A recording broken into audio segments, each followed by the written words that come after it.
Mister Mereu, quarto giorno di ritiro, insomma la squadra sta lavorando con grande impegno, grande lena, quali le prime impressioni? Ma è quello che ho detto inizialmente, la società credo che abbia lavorato nel modo migliore, nel cercare di ritrovare, insomma, di cercare calciatori che avessero attitudini tecniche e morali per vestire la maglia della Nuorese. Ora bisogna cercare di costruire questa squadra nello spirito, ancora prima che nella tecnica, nella tattica. Se riusciamo a fare queste cose, quindi se riusciamo a costruire veramente un gruppo omogeneo sotto questo aspetto, quindi lo spirito innanzitutto, la volontà, che poi a questa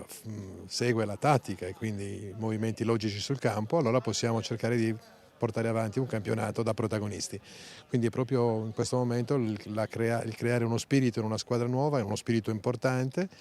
a cui poi devono far seguito chiaramente le altre cose. Sotto questo aspetto direi che i ragazzi stanno impegnando, non ho niente da dire,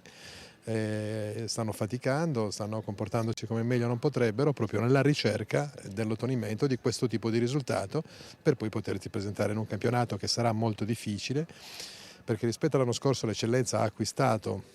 nuove qualità di giocatori, diverse squadre si sono organizzate per cercare di essere protagoniste, quindi l'Alghero col presidente nuovo Lorenzoni, il Muravera, il Castiadas, il Fertilia che già l'anno scorso ha fatto bene, qualche altra sorpresa come è successo l'anno scorso per il latte dolce esisterà anche quest'anno, per cui è un campionato sicuramente di grande interesse e molto molto impegnativo. Ecco perché una squadra nuova che si chiama Nuorese deve innanzitutto costruirsi forte nello spirito e poi da questo far nascere tutte le altre cose. Avete trovato un clima, insomma,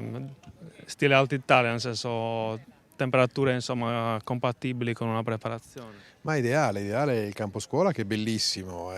lo scenario è meraviglioso, io ero stato tanti anni fa qua, obiettivamente non mi ero reso conto di che ci stesse un posto così bello. Sembriamo davvero in Alta Italia, sia per il clima ma soprattutto per la struttura e per lo scenario, molto bello.